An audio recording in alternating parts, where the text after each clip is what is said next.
Good morning, not financial advice. Do your own research. My name's Wes. Today I'm here to talk to you about Olympus DAO and the other projects that have split off from Olympus DAO. Before I jump into it though, I really want to emphasize with this that there's going to be some crazy numbers thrown around. None of this is financial advice. I am just sharing my opinions, what I've learned, what I thought was interesting, and then from there I'm actually going to make a video series where I show how to invest in each and every one of these projects if you do find yourself wanting to do that.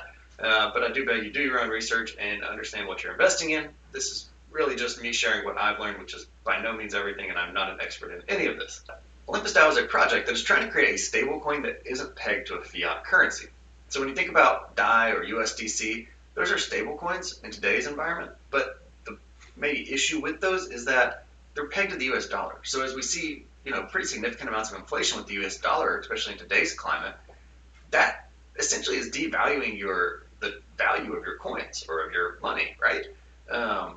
You don't have the same amount of purchasing power. The same way that your grandparents talk about, oh man, I used to go down to McDonald's and get a burger for 5 cents. Now it costs me $2.50. That's crazy. Well, that's kind of what Olympus DAO is looking to solve. Is that money that you had or that your grandparents had 50 years ago would be worth the exact same amount today. They'd be able to go get a burger for the exact same amount today. Their purchasing power remains the same based on how many tokens or coins or how much currency they had. They don't have to worry about inflation. Their purchasing power remains the same over any length of time.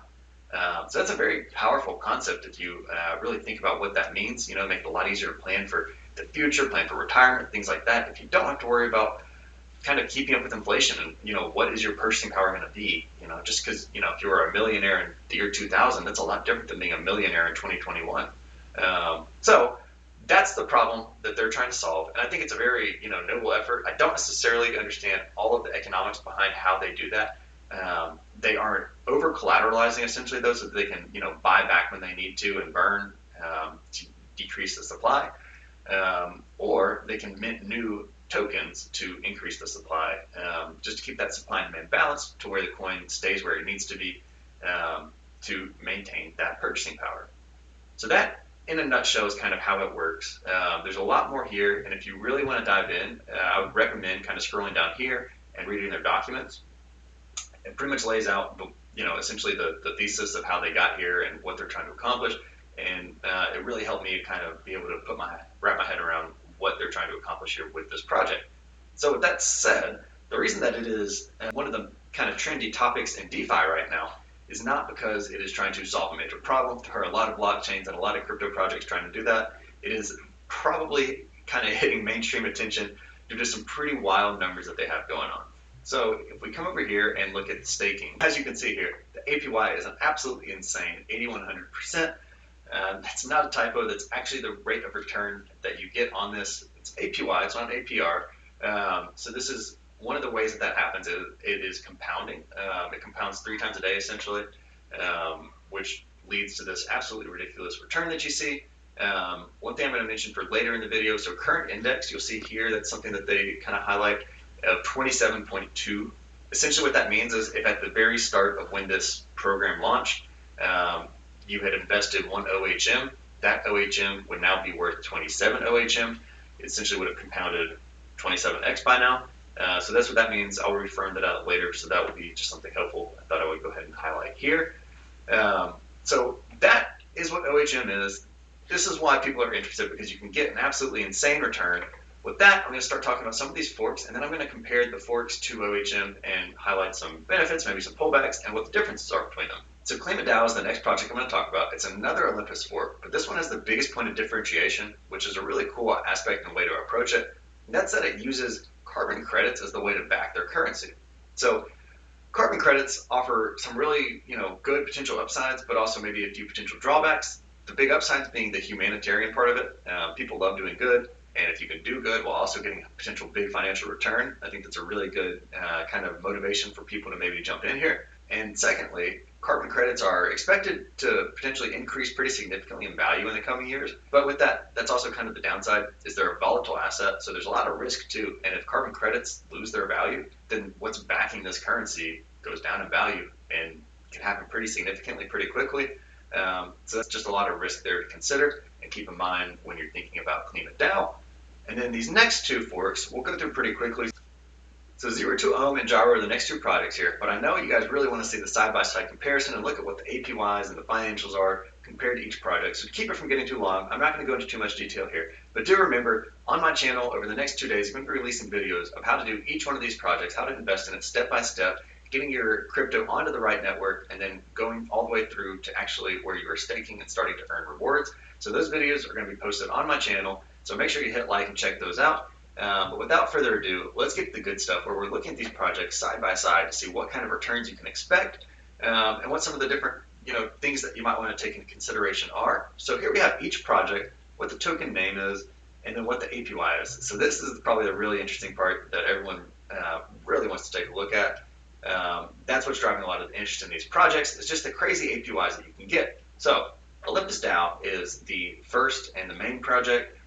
It is now around 8,000% APY, which is absolutely insane. But then you start comparing to some of these other projects that are, in a newer point in their development, and you see 68,000% for Wonderland, 33,000% for Klima DAO, 135,000% for Z2O, and over 10,000% for GYRO. I'm going to jump down here though, actually real quick, and look at the network. So this is one of the biggest things that caused the point of the fork. So you see Ethereum for Olympus DAO, Avalanche for Wonderland, Polygon Matic for Klima DAO, Z2O is on Arbitrum, and GYRO is on Binance. So that's the reason why I want to do individual walkthrough videos for how to invest in each project individually, because it's different how you get your funds onto each of those blockchains. Another really cool thing to look at here is the market cap, and this kind of shows you what point in these projects they're at, how much backing do they have, and the way that you get market cap is by looking at the token price times the number of coins in circulation. So you see that Olympus DAO has almost a $4 billion market cap. Wonderland is down just over $1 billion, Klima DAO $786 million, and then Z2O and GYRO, the two newest, are both under 100 million. I've got here the dates that they were first traded, and you can see Olympus DAO has been around for a little while. And now we're starting to see these forks, and they've become more popular here in the past, couple weeks as they've been kind of spinning up and getting more traction along with Olympus DAO's attention. So one of the cool things that those sites do provide us, though, is a 5-day ROI. This is really helpful because when you look at the APY percent, you see, 135,000.